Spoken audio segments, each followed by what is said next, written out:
I don't like standing behind tables. I get out and talk to people.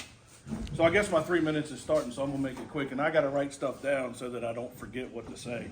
But that was a great lunch, wasn't it? Yeah, thank you for the people who cooked it. That was wonderful. Thank you for inviting me here this evening. It was good to be with people who care deeply about Amelia's future. I'm standing before you not as a politician, but as a neighbor who believes our county deserves better than what we've been getting. Let's be honest about the 5th District. For the past 4 years, the current supervisor has represented us and called himself the finance guy. But what does his record actually show? Let's take a look. Under his watch, we've seen an 8-cent tax increase on real estate. Then just before election season, he pushed through a 10-cent cut on personal property taxes. But that cut came directly at the expense of our sheriff's office, fire and EMS, Parks and Rec, and the Commissioner of Revenue. That isn't sound finance. That's election year politics with your money and your safety. Even worse, he voted against funding for mental health for our children in our schools. At a time when mental health and suicide prevention concerns are at an all-time high, he turned his back. Protecting our kids should never be up for debate, and it should never take a back seat to politics. And I'll say this as clearly as I can. If our current 5th District supervisor won't stand up for our kids, how can he stand up for us as citizens in Amelia?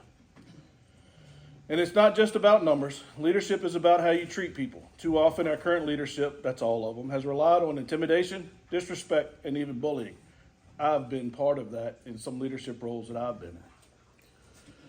That may be his and the other board members' style, but it's not leadership. True leadership means listening, collaborating, and lifting people up, not tearing them down.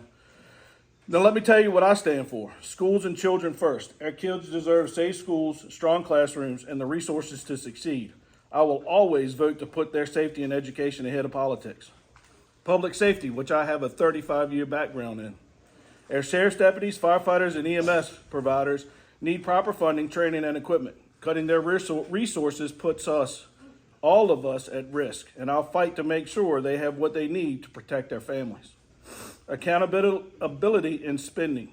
Every tax dollar belongs to you, the people of Amelia County. I will treat it that way. No games, no shell tricks, no political timing, just honest budgeting that balances responsibility with community needs. Economic growth and common sense. Amelia can grow while keeping its small town character. I'll support policies that attract businesses, create jobs, and keep your families here. Keep young families here while respecting our traditions and way of life. Respectful, transparent leadership. I believe government should reflect the values of its people. That means listening before deciding, being transparent about choices, and treating everyone, neighbors, employees, and fellow board members with dignity and respect. The truth is simple. Our current supervisor has had 4 years, and in that time he has shown us higher taxes, political games, disrespect, and a failure to prioritize our children's safety.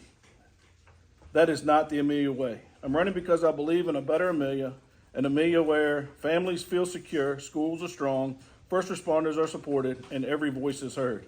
That's the choice we have this November. If you're ready for accountability, respectful leadership that puts families first, I'm afraid I have to ask you cut for your vote. off. And I was finished. Look at that.